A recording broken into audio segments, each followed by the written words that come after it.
pioneers of Hellenic black metal Varathron have just announced that they will embark on a tour across Latin America. They will visit Mexico, Colombia, Ecuador, Peru, Chile and Brazil, and they will be performing their classic debut His Majesty at the Swamp in its entirety, as well as songs from all eras, including tracks from their latest full-length, Patriarchs of Evil. On May 24th, UK's My Dying Bride will offer to the fans a special box set release, with sharing title A Harvest of Dread. This set will contain 5 CDs and will include rarities and previously unheard pre-production demos, as well as deluxe hardback book, live audio, many interviews and more. Statement from Peaceful Records: some of you may remember this release being put on hold so we could get even more in before its original release date. The book features in-depth interviews with the band members plus others associated with the scene from the early 1990s to present day. We've also got together a large number of brand new interviews conducted during 2018 with former members of the band, to give this release a more comprehensive look into the history of these doom metal masters. Except announced the addition of Martin Motnik on bass and David Rebecca Rahman on violin as the band prepares to launch the Symphonic Terror Tour on April 20th in Germany.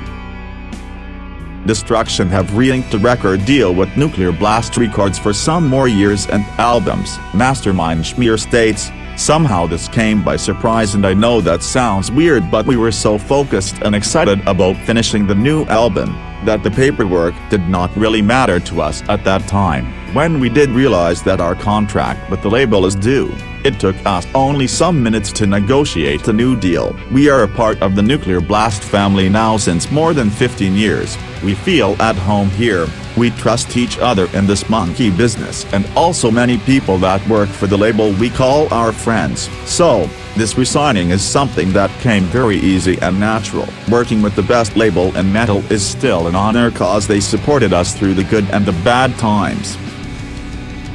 Shortly after the announcement of the North American leg of Amon Amarth's Berserker World Tour 2019, the melodic death metal Vikings have unleashed a video for their new song, Crack the Sky. It is taken from the band's upcoming album, Berserker, which will be released on May 3rd via Metal Blade Records.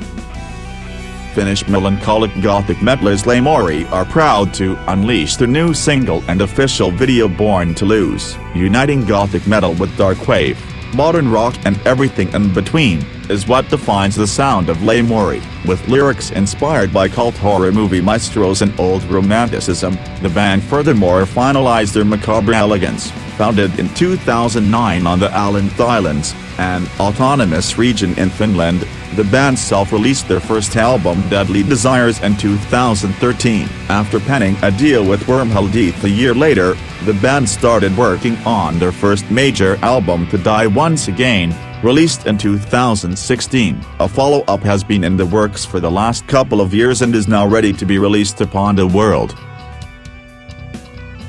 Finnish funeral doom cult Shades of Deepwater will release on 25th July via Dunkeliite production in the highly anticipated second album entitled Death's Threshold. Shades of Deepwater began its exploration of the abyss in 2006, the sole creation of 1JH.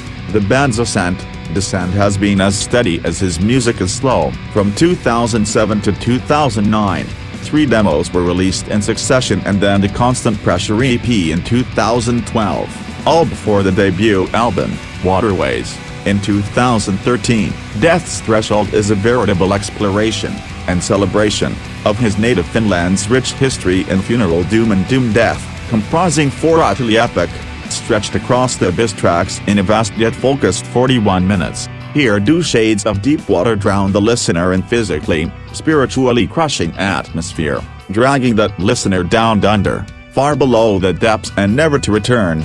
The effect is hauntingly hypnotic, and almost comfortingly so. But, as this is strictly and unapologetically within the funeral doom pantheon, rest assured that there is no light, no hope, wherever the album roams.